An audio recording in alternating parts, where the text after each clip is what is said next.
নমস্কার। প্রাথমিক শিক্ষক নিয়োগের টেট 2022 নিয়ে গুরুত্বপূর্ণ একটি খবর যে 2022-এর টেট থেকে কিন্তু আরও কয়েক লক্ষ ক্যান্ডিডেট কিন্তু পাস করতে পারে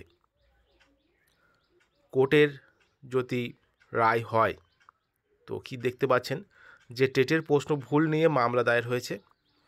যে টেটের প্রশ্ন ভুল ছিল, মঙ্গলবার এই অভিযোগ জানিয়ে হাইকোর্টে মামলা দায়ের হলো। 2022 সালের টেটের প্রশ্নে ভুল ছিল 15টি এমন এবং বিভ্রান্তিকর প্রশ্ন আদালতের সামনে রেখে ছিলেন প্রায় 500 পরীক্ষার্থী মামলা দায়ের করেছেন।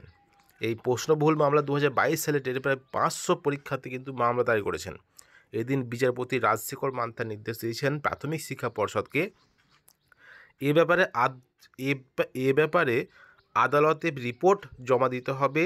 তাছাড়া প্রশ্নপত্রে ভুল থাকলে তার স্থায়ী সমাধান করতে হবে পর্ষদকেই।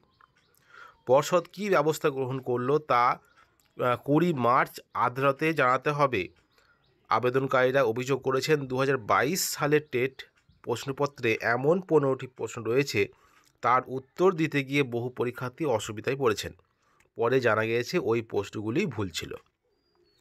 প্রসঙ্গত 2014 সালের টেট প্রশ্নপত্রে 6টি প্রশ্ন ভুল ছিল। এ নিয়ে কলকাতা হাইকোর্টে মামলা দায়েরের পর বিশেষজ্ঞ কমিটি দিয়ে সেই প্রশ্ন যাচাই করে দেখে যে বিশেষজ্ঞ কমিটি তাদের রিপোর্টে জানিয়েছিল 6টি প্রশ্ন ভুলই ছিল এবং প্রশ্ন ভুলের ফলে কলকাতা হাইকোর্ট নির্দেশ দিয়েছিল যে সমস্ত পরীক্ষার্থী ওই ভুল প্রশ্নের উত্তর দিয়েছেন তাদের বাড়তি নাম্বার দিতে হবে। এই বাড়তি নাম্বার পাওয়ার পর সেই পরীক্ষার্থী যদি চাকরি যোগ্যতা অর্জন করে তাকে নিয়োগ করতে হবে।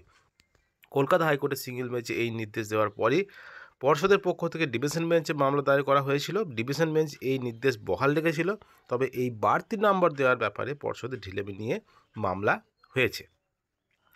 তো বিষয়টি হলো 2022-এর টেটে কিন্তু 15টি প্রশ্ন নিয়ে কিন্তু অভিযোগ উঠেছে।